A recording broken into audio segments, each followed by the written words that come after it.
کہ جو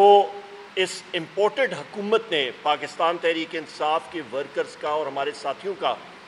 جو کنٹینرز لگا کے ریڈ زون کو سیل کیا، اس کا کیا میسج کرنا چاہتے ہیں؟ ہم نے تو ایک چھوٹا سا گیدرنگ کرنی تھی، ہمارے لیڈران نے آنا تھا، چند ورکرز نے آنا تھا، یہ ملک گیر کوئی پروٹیسٹ نہیں تھا، یہ مظاہرہ ملک گیر نہیں تھا۔ وہاں پہ تو جس وقت عمران خان صاحب ملک گیر مظاہرے کی بات کرتے ہیں اس میں لاکھوں لوگ آتے ہیں، پر میرا خیال ہے یہ امپورٹڈ حکومت، ان کو میں نکمہ 13 ان کو کہوں گا، یا نااہل 13 پارٹیوں کا یہ مکسڈ اچار حکومت جو ہے، یہ میرا خیال ہے یہ ہوش و آس کھو بیٹھے ہیں، اور عمران خان صاحب کی کال سے یہ اتنے خوفزدہ ہیں کہ انہوں نے پورے کے پورے ریڈ زون کو بند کر دیا۔ یا پھر یہ دوسری بات ہو سکتی ہے کہ چیف الیکشن کمشنر اور ان کے جو وہاں پہ ممبرز ہیں وہ اپنی جو انہوں نے غلط فیصلے ایک کے بعد دوسرے کر رہے ہیں پاکستان تحریک انصاف کے خلاف، تو ان کے دل میں چور ہے، اور وہ چیز ان کا جو اپنا ذہن ہے وہ ان کو ملامت کر رہا ہے، ضمیر جو ہے ان کو ملامت کر رہا ہے، اور انہوں نے اس امپورٹڈ حکومت کے ساتھ ملی بھگت کر کے یہ رستے بلاک کیے ہیں۔ پر انشاءاللہ تعالی یہ پرامن پاکستان تحریک انصاف کا جو بھی مظاہرہ ہوتا ہے وہ الحمدللہ پرامن ہوتا ہے، اور یہ بھی پرامن ہوگا اور ضرور ہوگا۔ پاکستان تحریک انصاف کی حکومت میں 11.5% تھی، آج 25% تک چلی گئی آپ کی کنزیومر پرائس انڈیکس، اور اشیاء خرد و نوش کی یا ہم لوگ افراد زر دیکھیں تو خواتین و حضرات یہ تقریباً 40% تک پہنچ رہی ہے اس وقت۔ اس کے ساتھ ساتھ آپ کا شرح سود، جس کے ساتھ کاروبار جو ہے وہ کام کرتا ہے، جس کے ساتھ آپ کے پیسے کی ریل پیل ہوتی ہے، اور یہ جتنا زیادہ ہوتا ہے تو اس کے ساتھ آپ کا کاروبار کو بریکیں لگ جاتی ہیں، اور جو لگ چکی ہیں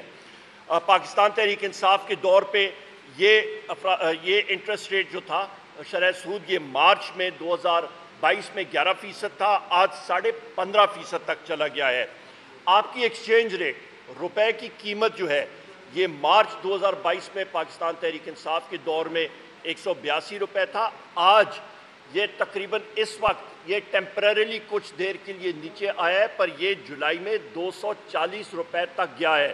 اور یہ بھی میں آپ کو کہتا چلوں کہ کرنٹ اکاؤنٹ ڈیفیسٹ جو خسارہ ہوتا ہے، جس کی بنیاد پہ روپے کی ویلیو بھی جو ہے وہ